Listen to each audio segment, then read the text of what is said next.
വയനാട് ലോക്സഭാ മണ്ഡലം LDF സ്ഥാനാർത്ഥി Annie രാജ നാളെ വയനാട്ടിൽ രാവിലെ 9:30 ബോയ്സ് ടൗണിൽ സ്വീകരണം നൽകും. തുടർന്ന് മാനന്തവാടിയിൽ റോഡ് ഷോ നടക്കും. 4 മണിക്ക് സുൽത്താൻ ബത്തേരിയിലും 5:30 കൽപ്പറ്റയിലും നടക്കുന്ന റോഡ് ഷോയിലും ആനി രാജ പങ്കെടുക്കും. സ്ഥാനാർത്ഥി പ്രഖ്യാപനത്തിന് ശേഷം ആദ്യമായി ജില്ലയിലെത്തുന്ന ആനി രാജയ്ക്ക് ഉജ്ജ്വല സ്വീകരണമൊരുക്കാനാണ് LDF നേതൃത്വത്തിന്റെ തീരുമാനം. വയനാട് ലോക്സഭാ മണ്ഡലത്തിലെ LDF സ്ഥാനാർത്ഥി ആനി രാജ നാളെ വയനാട്ടിലെത്തും. രാവിലെ 9:30 ബോയ്സ് ടൗണിൽ സ്വീകരണം നൽകും. മാനന്തവാടി നിയോജകമണ്ഡലത്തിലെ റോഡ് ഷോ മാനന്തവാടി ടൗണിൽ നടക്കും.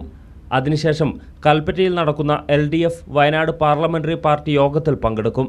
തുടർന്ന് വൈകിട്ട് 4 മണിയോടെ സുൽത്താൻ ബത്തേരിയിലെ റോഡ് ഷോയിലും 5:30 കൽപ്പറ്റയിലെ റോഡ് ഷോയിലും പങ്കെടുക്കും. കൽപ്പറ്റയിൽ കനറ ബാങ്ക് പരിസരത്തു നിന്നും ആരംഭിക്കുന്ന റോഡ് ഷോ പുതിയ ബസ് സ്റ്റാൻഡ് പരിസരത്താണ് സമാപിക്കുക.